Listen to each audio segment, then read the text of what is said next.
உங்களுடைய தங்கம், வெள்ளி, வைர நகைகளை உடனே செல் பண்ணுமா? நம்பிக்கையான நிறுவனம் max gold. Call 04454545545. Max gold, cash for gold. திருச்சியில் ஒரு நன்றி அறிவிப்பு கூட்டத்தை தான் விஜய் அவர்கள் நடத்தியிருந்தார். அதுக்குள்ளே பார்த்தீங்கன்னா இடைத்தேர்தலுக்கான பிரச்சாரத்தை தொடங்கிட்டார். அப்புறம் பார்த்தா இன்னும் அவர் தவேகாவினுடைய வேட்பாளராகவே தான் இருக்கார். அவர் முதலமைச்சர் தான் மறந்துட்டார்.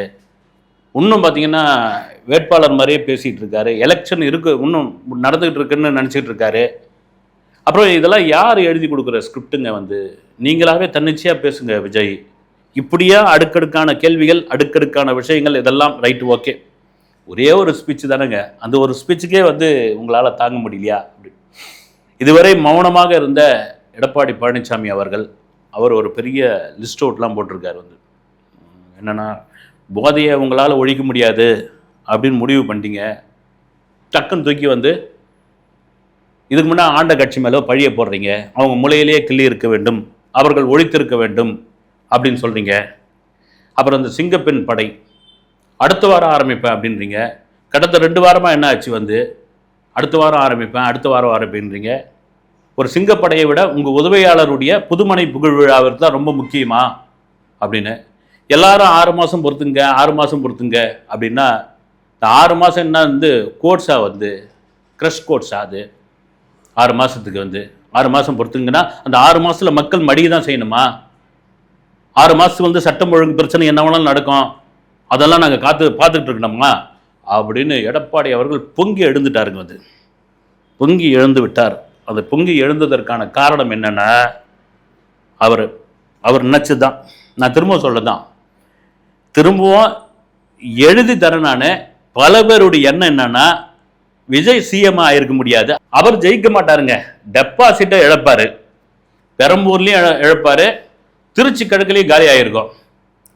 சும்மா இந்த கூட்டத்தை வச்சுக்கின்னு விசில் அடிச்சுக்கின்னு காக்கி பேண்ட் போட்டுக்கின்னு ஒயிட் ஷர்ட்டு போட்டுக்கின்னு 6 மணிக்கெலாம் எழுந்துக்குங்க, உங்கள் குலதெய்வத்தை வேண்டிக்குங்க, 7 மணிக்கெலாம் போய் பூத்தில் நில்லுங்க, முதல் ஓட்டு உங்கள் ஓட்டாக தான் இருக்கணும், உங்கள் மாமா, பாட்டி, தங்கி எல்லாரையும் கூப்பிட்டுக்கிட்டு நம்ம விசில் சின்னத்துக்கு தான் ஓட்டு போடணும் அப்படின்னு குரல் கொடுத்துட்டா இந்த மக்கள் என்ன முட்டாள்களா?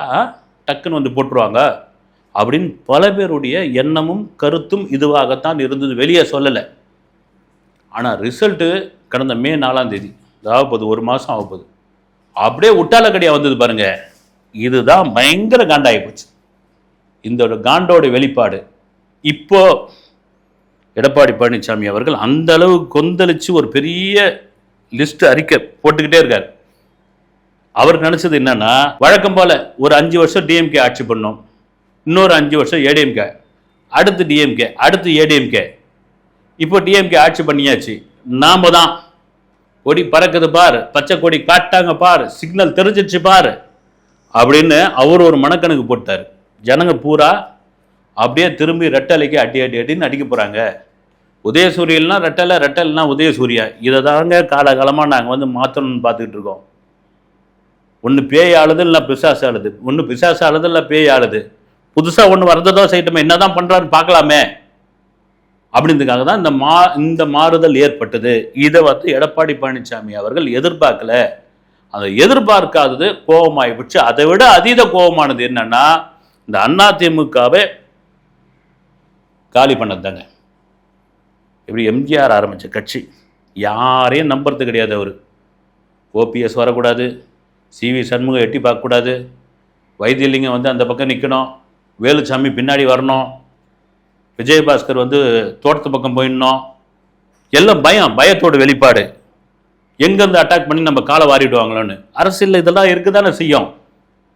இவருக்கு கடந்த ஆட்சிக்கு முன்னாட்சியில் சிஎம் பதவி ரொம்ப ஈஸியாக கிடைச்சிருச்சு. அப்படியே புறவாசல் வழியாக வந்துட்டாரு, நல்ல விதமாக தான் ஆண்டார், அது வேற விஷயம். ஆனால் அந்த பயம் அரசியலுக்குள்ளே இருக்கக்கூடாது, அந்த ஆளுமை இருக்கணுமே. கட்சிக்காரங்களே உங்களால் ஒரு கட்டுப்படுத்தி கொண்டு போக முடியல அப்படின்னா அப்புறம் எப்படி, எந்த விதத்தில் நீங்கள் இது பண்ணீங்க? இப்போ என்ன ஆயிப்போச்சு, ஒட்டு மொத்தமாக விஜய் மேலே கோபமாக திரும்பிடுச்சு. இவர் என்ன தடுத்துட்டாரு, என்ன இது பண்ணிட்டாரு, எங்கே வச்சு இது பண்ணிட்டாரு? அது புதுமனை புகழ் விழா, தன்னுடைய உதவியாளருடைய புதுமனை புகழ் விழாவுக்கு போகிறாரு, சிங்கப்பெண் படை வந்து ஆரம்பிக்கிறத இத்தனை வருஷம் தள்ளின்னு போறாரு. இவர் வந்து அன்ஃபிட்டு, 6 மாசம் நாங்கள் எப்படி வெயிட் பண்ணிட்டு இருக்க முடியும் அப்படின்னு ஒருத்தர் பேசியிருக்காரு. அவர் பேர் என்னன்னு தெரியல. அவர் ஒரு அரசியல் விமர்சகர். எனக்கு பயங்கர சிரிப்பாக இருந்ததுங்க அவர் பேசும்பொழுது. இந்த ரூட் மாஃபியா அப்படி பற்றி பேசியிருக்காரு. வந்து அதில் ஒரு அர்த்தமே இல்லாமல் எப்படி இவங்க இது பண்ணாங்கன்னு தெரியல.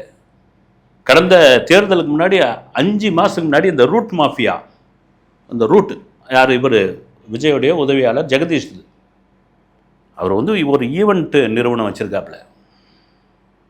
ஒரு ஈவெண்ட் நிறுவனம் வச்சுருக்காரு, ஒரு மேனேஜராக இருக்கிறாரு. அதில் என்ன ரூட் மாஃபியா பண்ண முடியும்னு தெரியல. வந்து 5 மாதத்துக்குள்ளே நார்த் இந்திய ஊடகங்களோட சேர்ந்து, ஏன் இங்கே வந்து தமிழ்நாட்டில் ஊடகமே இல்லையா? இருந்த ஊடகம் பூரா அந்த பக்கம் திமுக பக்கம் இருந்தது இல்லை. இவங்க சொல்கிறாங்க நார்த் இந்தியன் ஊடகம் கூட சேர்ந்து 5 மாதத்தில் என்னென்ன ரூட் அடிக்கணுமோ அது மாதிரி அடித்து இந்த வெற்றியை வந்து இந்த வழியில், குறுக்கு வழியில் அடிச்சிருக்காங்கன்னு. இது எப்படிங்க லாஜிக்கே இல்லாமல் ஒரு பேச்சு. அதுக்கு இன்னொருத்தர் சொல்கிறாரு வந்து, சார் யூத்துன்னு ஒரு படம் வந்து தெரியுங்களா? விஜய் நடித்த படம். நிறைய பேர் நீங்கள் இப்போ வந்து யூத்து கிடையாது, இந்த கருணாஸ் பையன் நடித்தாப்புல அது கிடையாது, பழைய யூத்து. அந்த படம் வந்து தோல்வி படம் சார். அந்த படத்துக்கு என்ன பண்ணுவாங்க, இந்த ரூட் மாஃபியா, இங்கே நல்லா கவனிச்சிங்க, அந்த படத்துக்கு இந்த ரூட் மாஃபியா என்ன பண்ணுவாங்கன்னா, தியேட்டரில் வந்து உள்ள ஒரு 5 பேர் தான் உட்காந்துருப்பாங்க. இப்போ உதாரணத்துக்கு அசோக் நகரில் இருக்கிற காசி தியேட்டர்னு வச்சுங்க, அங்கே என்ன பண்ணுவாங்க, வெளியே வந்து ஒரு 3 மணிக்கு ஹவுஸ்ஃபுல்லுன்னு ஒரு போர்டை வச்சுருவாங்க. பார்த்துன்னு போகிறவங்களாம், பாடுறான் அந்த படம் ஹவுஸ்ஃபுல்லாண்டா, பாடுறான் அந்த படம் ஹவுஸ்ஃபுல்லாண்டா அப்படின்ட்டு அந்த மாதிரி ஒரு பிம்பத்தை உருவாக்குவாங்க அந்த காலகட்டத்திலேயே.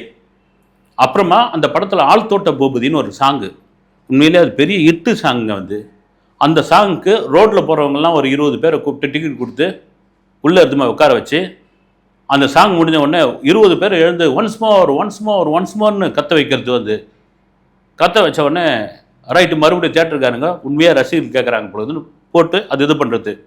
மற்ற ஹீரோக்கள் படம் வரும்பொழுது அது ஹீரோக்கள் பேர் அவர் சொல்ல வந்து, சரி உதாரணம் ரஜினி, விஜய் சார், ரஜினி, அஜித், அர்ஜுனு, ஏதோ ஒரு ஹீரோக்கள் படம் வரும்பொழுது இந்த விஜய்க்கு போட்டியாக வந்துட்டு போகிறாங்கன்றதுக்காக அந்த ஹீரோக்களுடைய சாங் வரும்போதெல்லாம் ஒரு 20-25 பேர் கும்பலாக எழுந்து அப்படி போய் ரெஸ்ட் ரூம் பக்கம் போயிட்டு தம் அடிக்க போயிடுவாங்க. இதாவது யூத் படம் வந்தது 1999 இல்லை 2000 நினைக்கிறேன் நான். வந்து இந்த ரூட் அப்படின்ற ஒரு இது இப்போ சமீபத்தில் ஜெகதீஷ்லாம் எப்போ அவருக்கு அறிமுகமானார், தலைவான்னு ஒரு படத்தில் அறிமுகமானார். நல்லாவே எனக்கு தெரியும். வந்து அவர் ஜீவ பிரகாஷ் கிட்ட வேலை பார்த்துட்டு இருந்தவர். வந்தார், ஒரு நம்பிக்கை ஒரு நபராக மாறி இருக்காரு. இன்றைக்கி சிஎம் பின்னாடி அவர் போயிட்டுருக்காரு. அது அவங்களுடைய பர்சனல். வந்து நான் என்ன சொல்கிறேன், எம்ஜிஆர் வந்து தன்னுடைய உதவியாளர்கள், தனக்கு நெருக்கமானவர்களை சில பேர் வச்சுக்கிட்டாரு.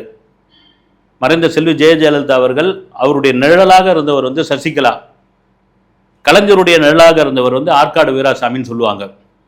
இப்போ ஸ்டாலின் இருந்தார், அவருடைய நிழலாக அவர் எங்கே போனாலும் அவர் பின்தொடர்ந்து போகக்கூடியவராக இருந்தவர் வந்து சேகர் பாபு.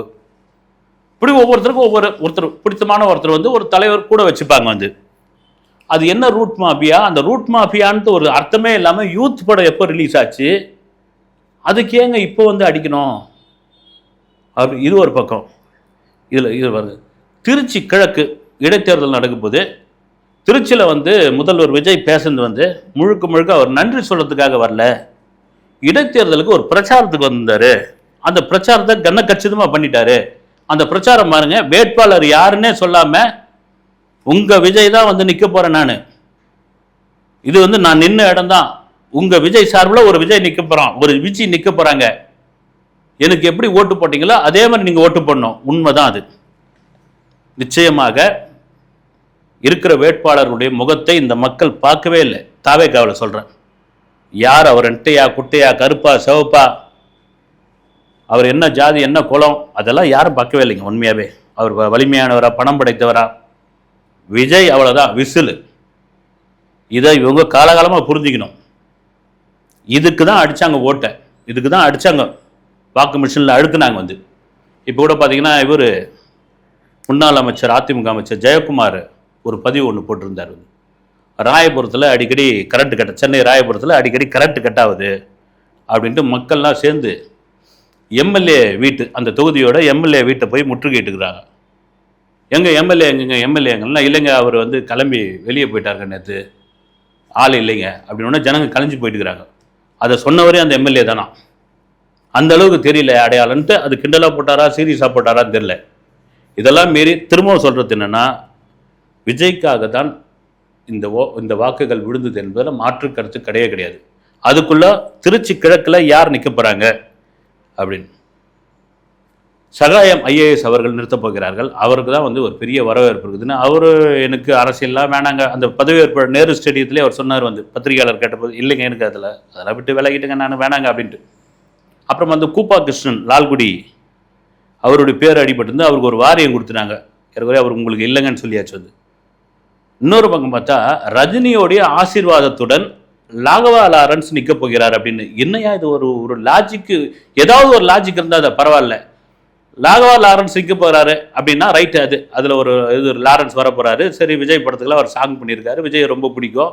அவரும் பார்த்தீங்கன்னா நிறைய சமூக நலத்திட்டங்கள்லாம் பண்ணிகிட்டு இருக்காரு, ஏழை குழந்தைகள் கூட வைத்திய செலவெல்லாம் பண்ணிகிட்டு இருக்காரு. அப்புறம் கேபி பாலா கூட சேர்ந்து நிறைய உதவிகள்லாம் செஞ்சிட்டு இருக்காரு, செஞ்சார், இன்னும் செஞ்சிட்டு இருக்காரு.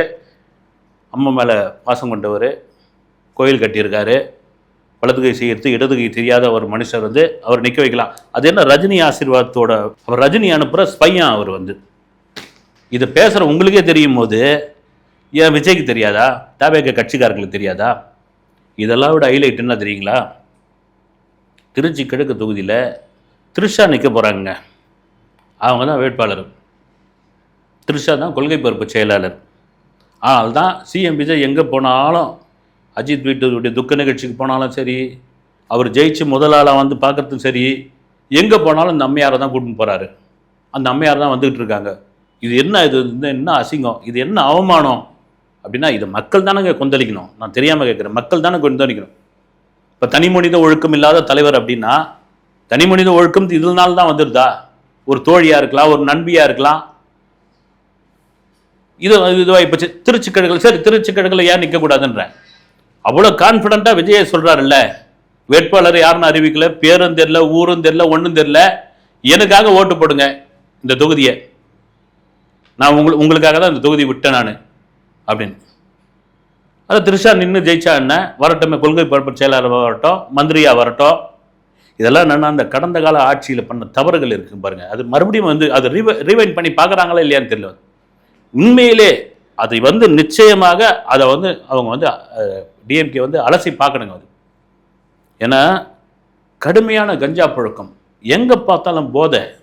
இந்த டாஸ்மார்க்கு இப்போ கூட என்னென்னா, அந்த டாஸ்மார்க் ஒழிக்க முடியாத திணறிக்கிட்டு இருக்காங்க. வந்து கடையை மூட முடியல. அப்பயே கடையை குறைச்சிருக்கலாம், கடையை படிப்படியாகவே குறைச்சிருக்கலாம். அவங்க வந்து குறைச்சிருந்தா ஒரு நல்ல பேராவது வந்திருக்கும். எத்தனை பெண்கள் போராட்டன்றீங்க சர மாதிரி. அந்த என்னன்னா, குடிச்சிட்டு ஒரு 10 மணிக்கு மேலே போனால் போலீஸ் பிடிக்கும், 10,000 ரூபாய் ஃபைனு, வண்டியை பிடிக்க வச்சுப்பாங்க, கோர்ட்டில் போய் எடுத்துங்கன்னுவாங்க. இதுக்கு பயந்துக்கிட்டு வேற மாற்று போதைப் பொருளை யூஸ் பண்ண ஆரம்பித்தாங்க.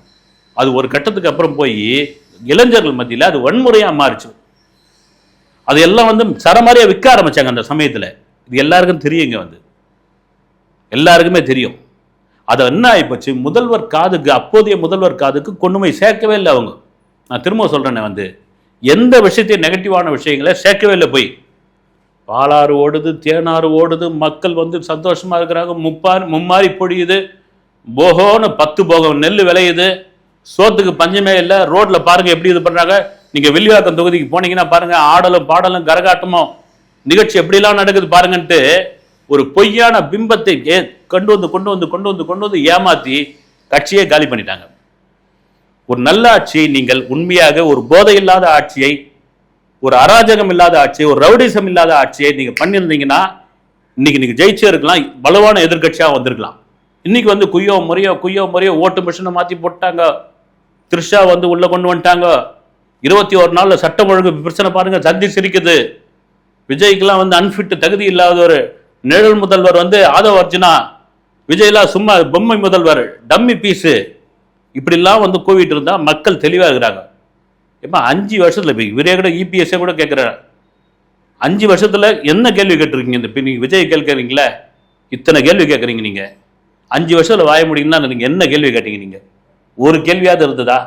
பிரச்சாரத்தையாவது கேட்டீங்களா? ஏதாவது பிரச்சாரத்தில் அந்த அம்மா பாணியில் வந்து ஓட்டு போடுவீங்களா, வாக்களிப்பீங்களா, ரெட்டலை சின்னத்துக்கு போடுவீங்களா, இப்படின்னு தான் சொல்லிட்டு இருந்தேன். கட்டிக்கு அந்த ஆட்சி காலத்தில் செய்த தவறுகள் என்ன? மக்கள் எவ்வளவு அவஸ்தைப்பட்டாங்க, எவ்வளவு பிரச்சனைகளை சந்திச்சாங்க, எத்தனை அரசியல் தலைவர் வந்து எவ்வளவு குற்றச்சாட்டுகள் வந்து, யார் அந்த சார் முதல் கொண்டு எத்தனை பிரச்சனைகள் வந்து, ஏதாவது எடப்பாடி பழனிசாமி ஒன்னாவது சொன்னாரா? இப்போ வந்து லிஸ்ட் அவுட் பண்ணி பேசிட்டு இருக்காரு. இதெல்லாம் மீறி மக்கள் தெளிவானவங்க, வந்து மக்கள் ரொம்ப ரொம்ப தெளிவானவங்க. நீங்க நல்ல ஆட்சி கொடுத்தீங்கன்னா நல்லபடியாக வச்சிருக்க போறாங்க. இது ஒரு பாடம். இது வந்து Gen Z kids, social media, 90 kids ஓட்டை மாற்றி போட்டாங்க, குழந்தைங்கள்லாம் வெறுப்பேற்றி விட்டாங்க, குழந்தைங்கள்லாம் வந்து கிளப்பி விட்டாங்க, போய் விஜய் மாமாவுக்கு ஓட்டு போடணும், இல்லைன்னா அவ்வளோதான், விசிலுக்கு ஓட்டு போடணும், இல்லைன்னா நான் சோறு தூண மாட்டேன் அப்படின்னு. இதெல்லாம் சும்மா சப்பக்கட்டு கட்டுறதுலாம். நீங்க மக்கள் ஒரு மாற்றத்தை விரும்பினார்கள், அந்த மாற்றம் வந்திருக்கிறது. அந்த மாற்றத்திற்கான ஒரு ஆட்சியாக 22 நாள் 23 நாள் ஆகுது. இன்னும் அவங்களுக்கான டைம் இருக்குது. ஒரு நல்ல ஆட்சியை சிஎம் விஜய் கொடுத்தார் என்றால் அந்த மக்கள் அந்த ஆட்சியை வந்து கொண்டாடுவார்கள், தொடருவார்கள். அடுத்தடுத்த வெற்றிகள் அவர்கள் காத்துக்கிட்டு இருக்கு. இல்லை நல்ல ஆட்சியை கொடுக்கல, நாங்கள் எதிர்பார்த்த வரை இல்லை அப்படின்னா பிறகு வரப்போகிற தேர்தலில் அவங்க தோக்கடிக்க போறாங்க. அவ்வளவுதான். இதை விட்டுட்டு என்னென்ன விமர்சனம் பண்ணணும் அத்தனை விமர்சனங்கள் பண்றீங்க வந்து. ஓகே, அடுத்த வீடியோவில் சந்திக்கிறேன். நன்றி.